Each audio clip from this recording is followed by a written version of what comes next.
सावन मास की आप सबको भक्ति में शुभकामनाएं। परम वैष्णव भगवान शिव को अत्यंत प्रिय है यह मास और इस मास में की गई उनकी आराधना व्यक्ति को अनेक पुण्य फल प्रदान करती है। इस मंगल में श्रावण मास में आज से हम आपके लिए लेकर आए हैं भगवान शिव के विशेष 12 ज्योतिर्लिंग की कथा।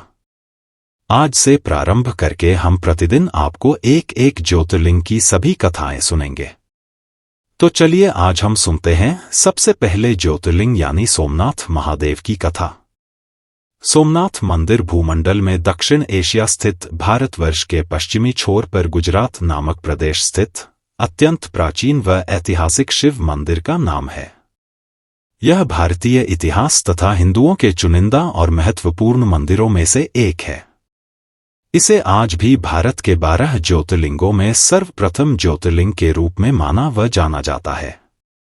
गुजरात के सौराष्ट्र क्षेत्र के वेरावल बंदरगाह में स्थित इस मंदिर के बारे में कहा जाता है कि इसका निर्माण स्वयं चंद्रदेव ने किया था, जिसका उल्लेख ऋग्वेद में स्पष्ट है। लोक कथाओं के अनुसार यहीं श्री कृष्ण ने देहत्याग किया था।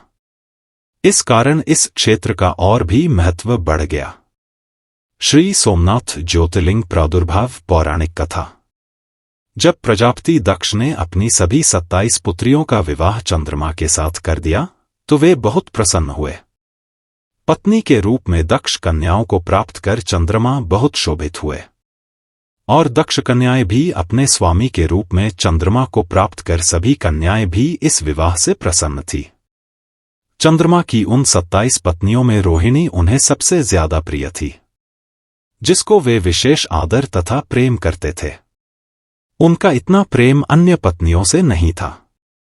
चंद्रमा की अपनी तरफ उदासीनता और उपेक्षा का देखकर रोहिणी के अलावा बाकी दक्ष पुत्रियां बहुत दुखी हुई। वे सभी अपने पिता दक्ष की शरण में गईं और उनसे अपने कष्टों का वर्णन किया। अपनी पुत्रियों की व्यथा और चंद्रमा के दुर्व्यवहार को सुनकर दक्ष भी बड़े दुखी हुए। उन्होंने चंद्रमा से भेंट की और शांतिपूर्वक कहा, कलानिधे, तुमने निर्मल व पवित्र कुल में जन्म लिया है, फिर भी तुम अपनी पत्नियों के साथ भेदभावपूर्ण व्यवहार करते हो। तुम्हारे आश्रय में रहने वाली जितनी भी स्त्रियां हैं उनके प्रति तुम्हारे मन में प्रेम कम और अधिक, ऐसा सौतेला व्यवहार क्यों है? तुम किसी को अधिक प्यार करते हो और किसी को कम प्यार देते हो, ऐसा क्यों करते हो? अब तक जो व्यवहार किया है वह ठीक नहीं है, फिर अब आगे ऐसा दुर्व्यवहार तुम्हें नहीं करना चाहिए। जो व्यक्ति आत्मीयजनों के साथ विषमतापूर्ण व्यवहार करता है उसे नरक में जाना पड़ता है। इस प्रकार प्रजापति दक्ष ने अपने दामाद चंद्रमा को प्रेमपूर्वक समझाया और चंद्रमा में सुधार हो जाएगा ऐसा सोच प्रजापति दक्ष वापस लौट आए। इतना समझाने पर भी चंद्रमा ने अपने ससुर प्रजापति दक्ष की बात नहीं मानी। रोहिणी के प्रति अतिशय आसक्ति के कारण उन्होंने अपने कर्तव्य की अवहेलना की तथा अपनी अन्य पत्नियों का कुछ भी ख्याल नहीं रखा और उन सभी से उदासीन रहे। दोबारा समाचार प्राप्त कर प्रजापति दक्ष बड़े दुखी हुए। वे पुनः चंद्रमा के पास आकर उन्हें उत्तम नीति के द्वारा समझने लगे। दक्ष ने चंद्रमा से न्यायोचित बर्ताव करने की प्रार्थना की। बार बार आग्रह करने पर भी चंद्रमा ने अवहेलनापूर्वक जब दक्ष की बात नहीं मानी तब उन्होंने चंद्रमा को शाप दे दिया।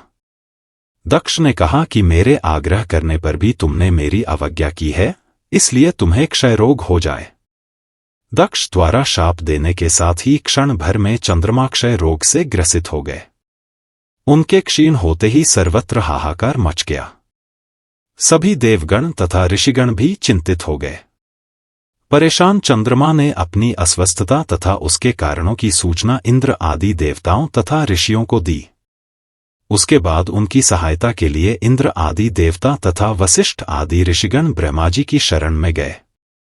ब्रह्मा जी ने उनसे कहा कि जो घटना हो गई है उसे तो भुगतना ही है, क्योंकि दक्ष के निश्चय को पलटा नहीं जा सकता। उसके बाद ब्रह्मा जी ने उन देवताओं को एक उत्तम उपाय बताया। ब्रह्मा जी ने कहा कि चंद्रमा देवताओं के साथ कल्याण कारक शुभ प्रभास क्षेत्र में चले जाएं। वहां पर विधिपूर्वक शुभ मृत्युंजय मंत्र का अनुष्ठान करते हुए श्रद्धापूर्वक भगवान शिव की आराधना करें। अपने सामने शिवलिंग की स्थापना करके प्रतिदिन कठिन तपस्या करें। इनकी आराधना और तपस्या से जब भगवान भोलेनाथ प्रसन्न हो जाएंगे तो वे इन्हें क्षय रोग से मुक्त कर देंगे। पितामह ब्रह्मा जी की आज्ञा को स्वीकार कर देवताओं और ऋषियों के संरक्षण में चंद्रमा देव मंडल सहित प्रभास क्षेत्र में पहुंच गए।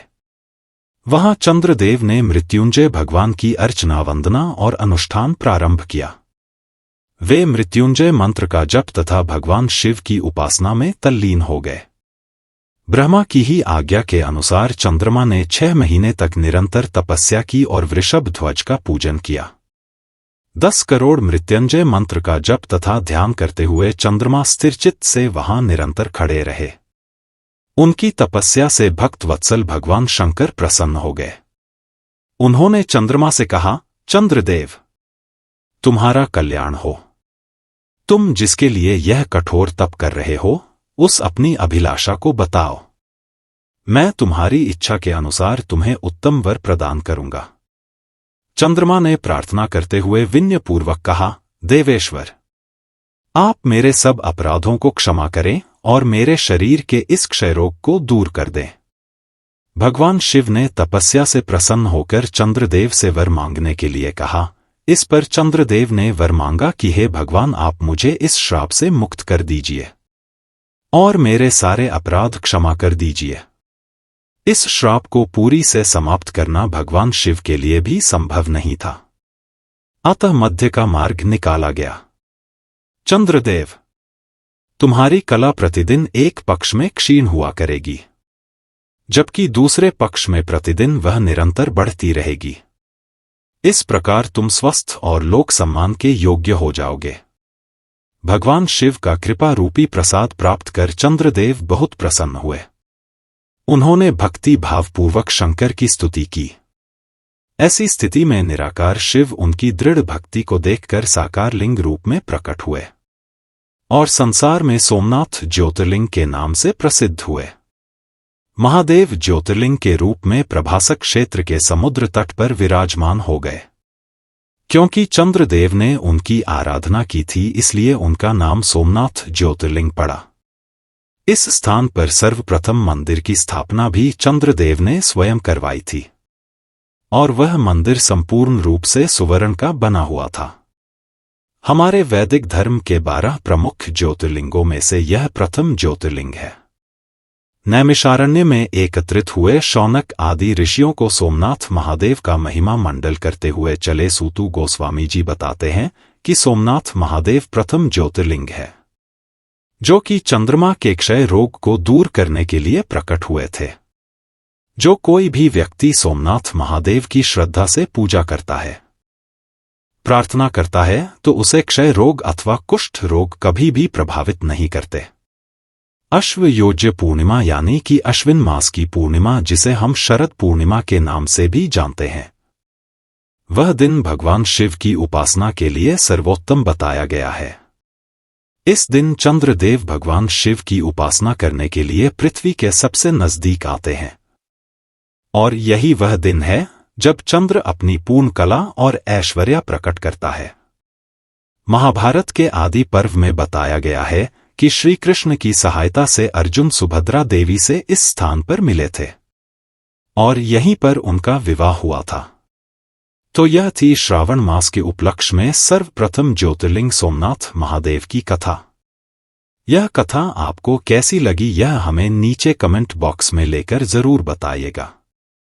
तो चलिए इस श्रावण मास में भगवान शिव से यही प्रार्थना करते हैं कि वे हमें अपनी विशेष कृपा प्रदान करें और जिसके माध्यम से हम भगवान श्री कृष्ण की भक्ति में स्थिर होकर इस जन्म मृत्यु के चक्र से मुक्त हो पाए। हरे कृष्णा।